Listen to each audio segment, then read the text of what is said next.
लड़ता रहेगा, क्योंकि सीबीआई ईडी इनकम टैक्स से डर जाते हैं मेरे लोग।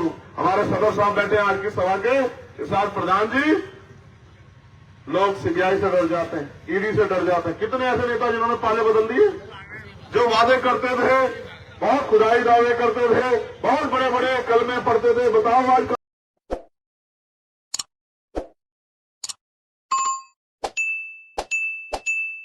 बदलाव करने के लिए ताकत की जरूरत होती है, और लोकतंत्र में ताकत वोट से बनती है। आपकी वोट ताकतवर है, नेता कमजोर है। जिसको वोट देवोगे वो ताकतवर हो जाएगा, जो ताकतवर हो जाएगा वो फिर उसको तय करना है कि वो लड़ाई किस तरह से लड़ता है।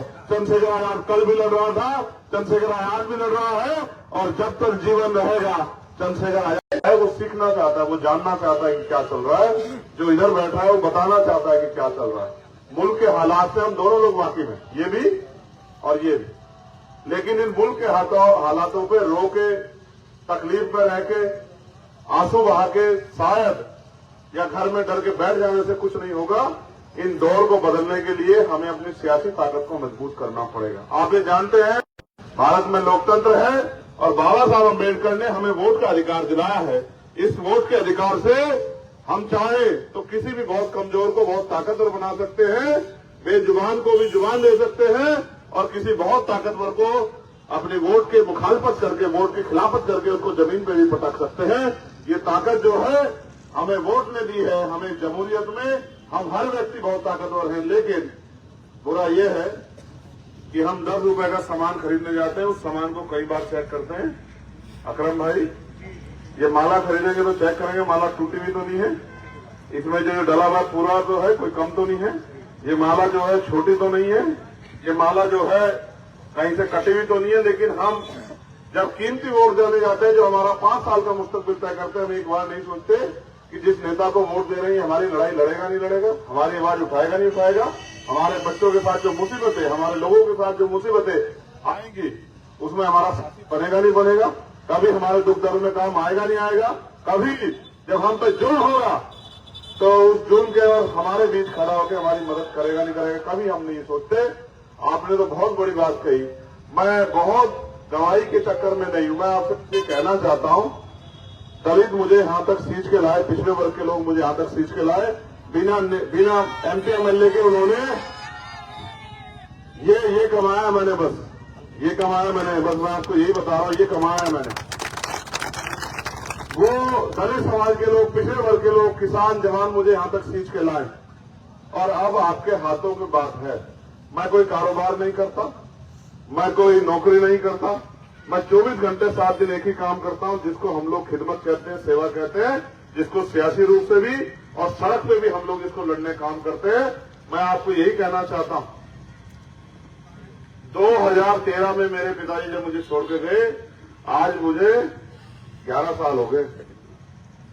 इन 11 सालों में मैंने हजारों लोगों के आंसू पूछने की लड़ाई लड़ी होगी, और मैंने कभी कोई लड़ाई इसलिए नहीं लड़ी मेरे भाई कि इससे मुझे कोई सियासी मफाद होगा, कभी नहीं लड़ी। किसान आंदोलन हुआ पूरे 13 महीने डट के मैंने उनका साथ दिया। जब भी उन्होंने कहा कि आज भारत बंद करना, हमने जाके हमारे लोगों पे लाठियां चली, मुसीबतें हुई, जेल गए, हमने कभी नहीं पीछे पलट के देखा। जब महिला पहलवानों के साथ जुल्म हुआ, और जुल्म करने वाले सरकार के अपने लोग थे, बहुत ताकतवर थे, कोर्ट भी हिम्मत नहीं जुटा पा रही थी, सीना तान के हमने उनका मुकाबला किया, दिल्ली में खूंटा गाड़ के मुकाबला किया। ये जो जुल्म होता है, मैं तो ये सीख के आया कि जुल्म करने वाले से जुल्म सहने वाला ज्यादा दोषी होता है। आज हम अपने मुल्क में, जिस मुल्क को हमने अपने खून से सींचा है, जिस मुल्क को हमने ताकत दी है, जिस मुल्क में आजादी में हमारी कुर्बानियां लगी हुई है, उस मुल्क को जिस तरह कमजोर किया जा रहा है। मुसलमान तो सिर्फ एक चेहरा है कि मुसलमान को दिखा के बाकी हिंदुओं को, दलितों को, पिछड़ों को, आदिवासियों को डराया जाए।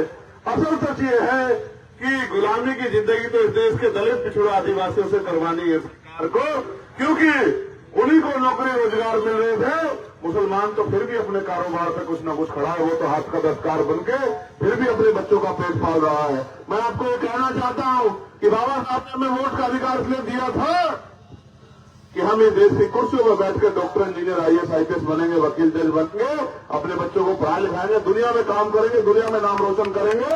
लेकिन ये कितने ये कितने मक्कार लोग हैं, आदमी को राशन तक सीमित कर दिया, 5 किलो राशन देते, और ये भी नहीं बताते कि ये 5 किलो राशन भी अब आपकी जेब काट के दिया जा रहा है।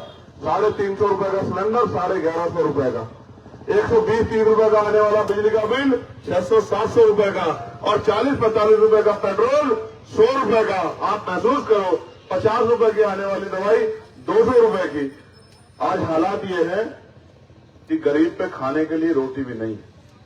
और ये जो राशन देते हैं, ये राशन कितने दिन चलता है आप चेक करके देख लो। 2 मेहमान आ जाए तो चौथे दिन किसी के आगे हाथ फैलाना पड़ेगा, ये हालात हैं।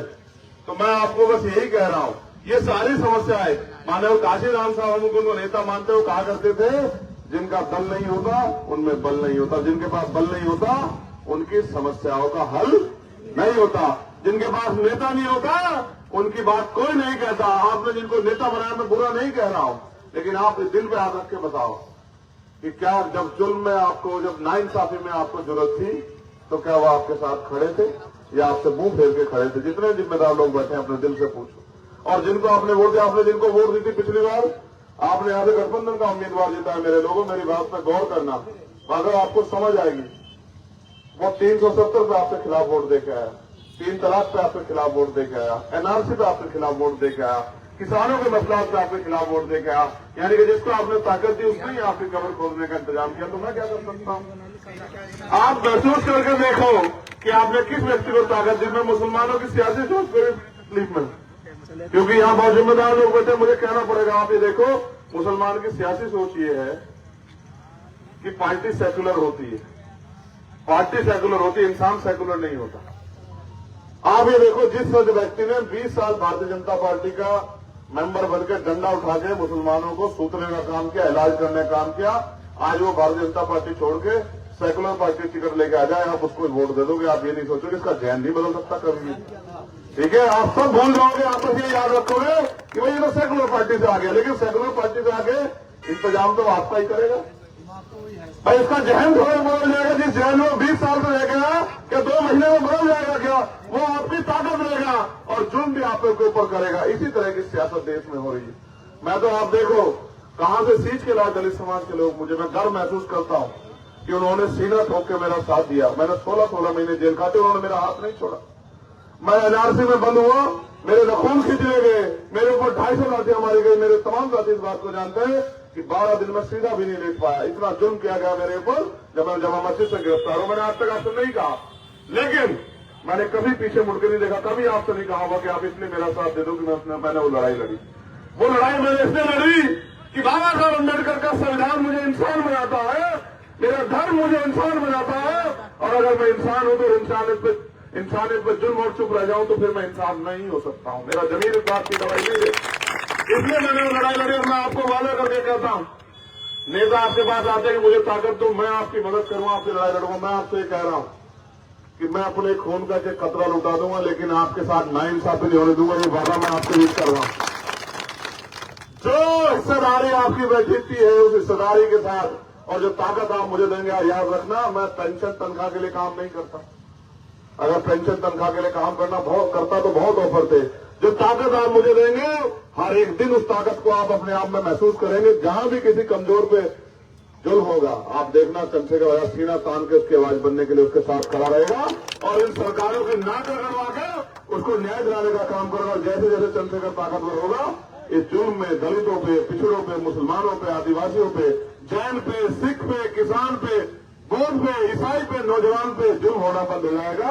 क्योंकि हम सब लोग अपने मुल्क में खैरियत चाहते हैं, अमन चाहते हैं, चैन चाहते हैं। जब भारतीय जनता पार्टी ताकतवर होती रहेगी और ऐसा नेता जो आपकी वोट ले जाकर अगली बार आपको नहीं मिल, 2 महीने में कौन सी पार्टी में होगा? अगर आप ऐसे नेताओं को ताकत दोगे तो फिर आपका सियासी रसूख क्या बचेगा मेरे भाई? मैं तो बहुत मेहनत कर रहा हूं, इसलिए मेहनत कर रहा हूं क्योंकि मैं किसी मुख्यमंत्री का बेटा नहीं हूं, किसी मुख्यमंत्री का भतीजा नहीं हूं। मैं तो एक प्राइमरी स्कूल के मास्टर का बेटा हूं। हालात को समझता हूं और ये भी समझता हूं अगर ये नौकरी आरक्षण नहीं होता तो कोई हमारे लोगों में, हमने तो हजारों साल गुलामी झेली इस देश में। हमें तो मंदिरों में जाने का, मटकी छूने का, घोड़ी पे बैठने का, स्कूल में जाने की इजाजत भी नहीं थी। हमने 70 साल में हमारे लोगों ने खुद को खड़ा करके देखे तो आज के हालात बना दिए कि हम अपनी बात को मंच पर रख सकते हैं, हम अपने ऊपर जुल्म पे लड़ सकते हैं। जब हम लड़ सकते हैं तो आप क्यों पीछे हट रहे हो? आप भी हमारे साथ आ जाओ, फिर देखो मिलकर लड़ाई कितनी मजबूत होती है। और जब ये दो ताकतें मिलेंगी तो हमारे किसान भाई, हमारे पहलवान भाई, हमारे नौजवान भाई, हमारे पिछड़े वर्ग के भाई जो जनजाति अन्य अत्याचार जाति धर्म के आधार पर सारे हैं, तत्काल हमें गले लगाने के लिए हमारे साथ आ जाएंगे। हम इतने मजबूत हो जाएंगे, ना हमारा हाथ फैलेगा, ना हम पे किसी के जुल्म की आंखें उठेंगी। आज तो हालात ये है, अकबर भाई नहीं कह पाए, बहुत सारे दर्द अकबर भाई ये भी नहीं पता कि कल किस चीज पे हाथ रख देंगे और कहेंगे मेरी है, आप उसको ये भी नहीं कह पाओगे कि हमारी।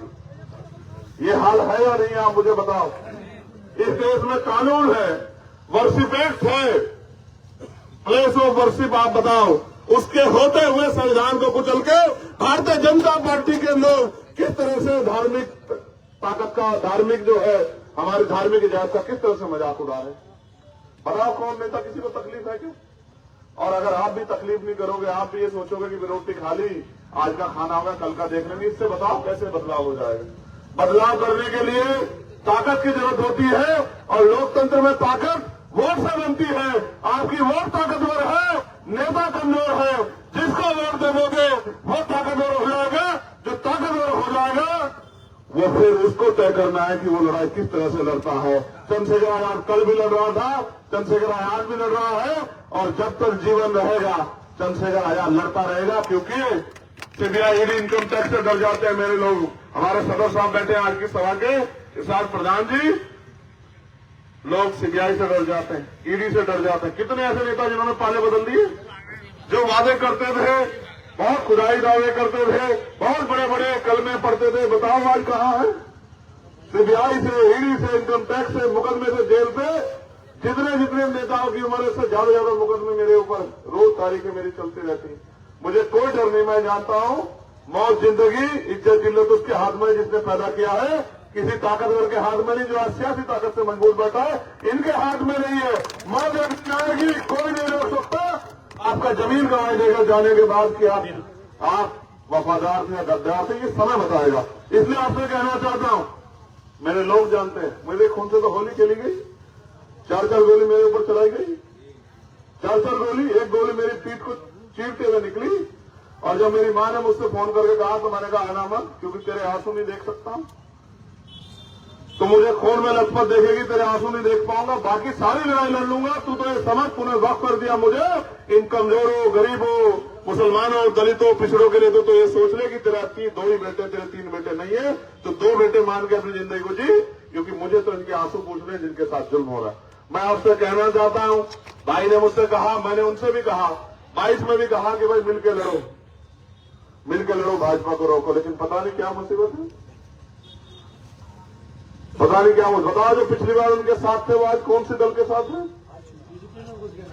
ठीक है, तो अकेला चंद्रशेखर आजाद तब भी खड़ा था और आज भी खड़ा है। और आप अगर नहीं गवाही ले सकते, आप मुझे फोन में जाते हैं तो खतौली पूछना किसने जिता के दिया, आप पूछ के देखना, बताना खतौली किसने जिता के दी। समाजवादी और एलडीपीएसपी का गठबंधन था 2019 में, चौधरी अजीत सिंह लड़े थे, नहीं जीत पाए खतौली, आप चेक करवा लेना, 30,000 से हारे में, 2017 में हारे, 2022 में हारे। और मैंने वादा कि आगे अगर जिता के ना दिखाऊं तब बताना मेरे लोगों में मेरी बात का इतना असर है, क्योंकि वो मेरे जैसे छिटे पिटे गरीब लोग हैं, वो मेरी बात का भरोसा करते हैं। मुझे मौका देके देखो, लेकिन क्यों ये गरीब का बेटा हारा रहे, इसलिए डरे। तुम कौन हो रोकने वाले? अगर तुम रोकने वाले होते तो मुझे पैदा भी नहीं होने थे। तुम्हारा दिमाग खराब है। चंद्रशेखर आजाद अपने दम पे है, अपने लोगों के दम पे है, इनकी मोहब्बत से है, और जहां भी जाएंगे चंद्रशेखर जी, आजाद पार्टी, बड़े भाई चंद्रशेखर साहब। मैं जो कुछ भी हूं अपने लोगों की मोहब्बत में हूं। और फिर आप याद करो, वो दिन था धामपुर में, हमारा बहुत बड़ा मजमा लगा था, धामपुर में हमारी रैली थी, और हजरत सज्जाद नवानी साहब आए, क्योंकि वो मेरे बड़े हैं, सरपंच थे। उन्होंने मुझसे, मैंने उसी दिन ये मसला खड़ा हुआ। देखो, जुल्म के खिलाफ लड़ने की बात बताता हूं कि सरकार ने आदेश जारी करे, कोई फिलिस्तीन का समर्थन नहीं करेगा मुल्क से, वरना हमसे बुरा नहीं होगा, आप पता करवा लें। मैंने 1 मिनट नहीं सोचा, और मैंने कहा कि देखो, मेरा दिल गवाही नहीं देगा अगर आज मैं जुल्म के खिलाफ नहीं बोला। मैंने कहा यहाँ की सरकार से कि अगर कोई कमजोरों पे जुल्म करेगा तो हम उसके साथ खड़े हैं, हम मजलूमों के साथ खड़े हैं, हम फिलिस्तीन के साथ खड़े हैं, सीना ठोक के। तो देश के प्रधानमंत्री को भी तीसरे दिन कहना पड़ा कि नहीं, फिलिस्तीन के साथ हैं हम लोग भी, हम भी मदद भेजेंगे। वरना मुख्यमंत्री कहते कि मिटा देंगे। मिटाओ, तुम में दम है तो आओ मुकाबला करो। अगर तुम में दम है, तुम ये सियासी ताकत में बैठ के सरकारी मशीनरी का दुरुपयोग करके पुलिस को सामने करके लड़ते हो। तुम अगर हिम्मत है तो ईवीएम हटा के लड़ो। तुम्हें अगर ना निराली याद ना दिलाई तब आप मुझे बताना कि आप क्या कहते हैं।